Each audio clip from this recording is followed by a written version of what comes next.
Hello and welcome back.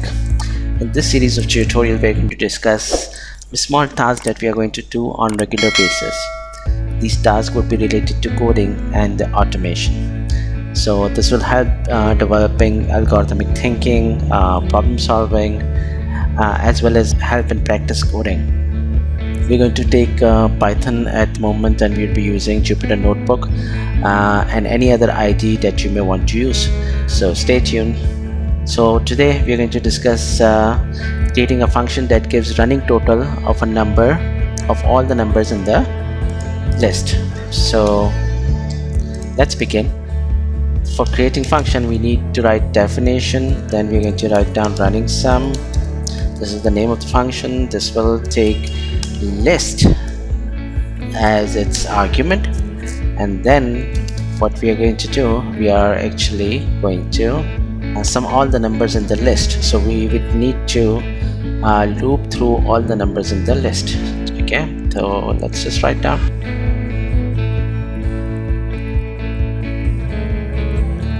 Okay, for looping we are going to use for loop for x in range. Okay, and the range would begin from 1 to len.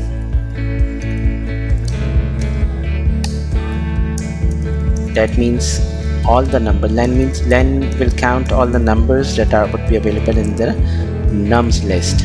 Okay, and a range would start from 1 till all the numbers that are available in the nums list.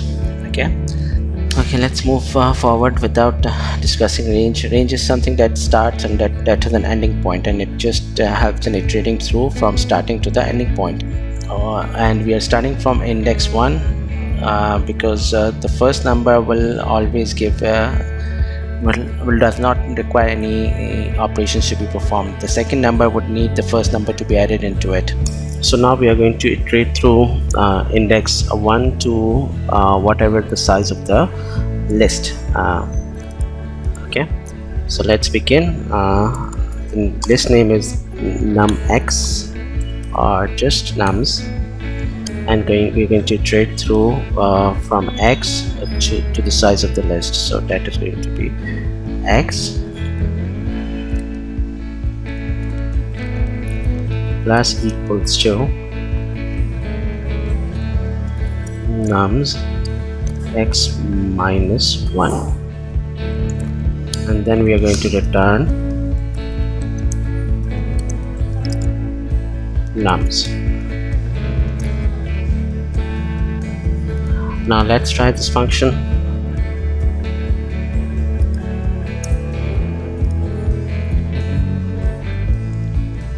I'm just creating 4 lists, and we're going to use this list. So instead of nums, I'm just writing down 1, y, and y1, right? And now let's just use the function running sum, and let's read through this, and it is giving error that y is not defined. Let's define y first here.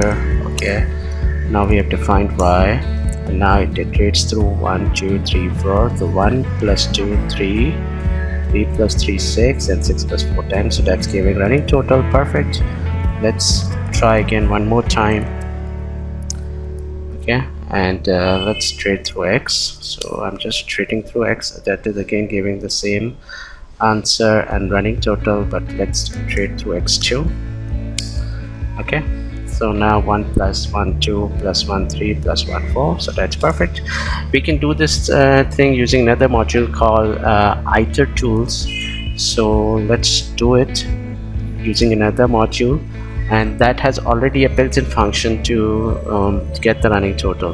So if I just use from iter tools, okay, import accumulate. Okay, now in the next cell, let's try this accumulate with y1. So if I y1 and just run it. So this is an iter tool. I'll just give this and store the result in z, and let's print z.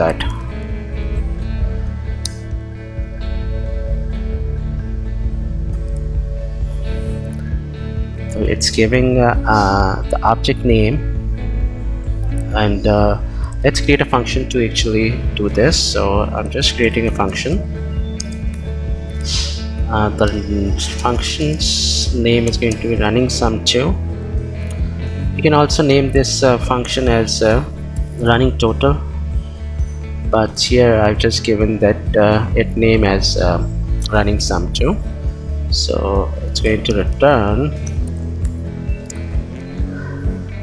list that will have accumulation of the numbers that we've given as an argument. So now let's just use this function running sum, and we're going to pass through it y1, y1. Okay, now we have got the output of y1 is 1 2 3 4.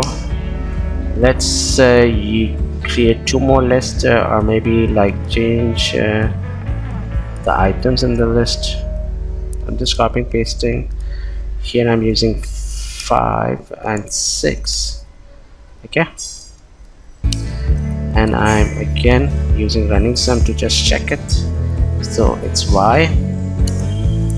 So you can see 3, 1 plus 2 3, 3 plus 5 8, and 8 plus 6 14. So that's giving the perfect answer. I hope you enjoyed it. May you have any queries, feel free to get in touch, and may definitely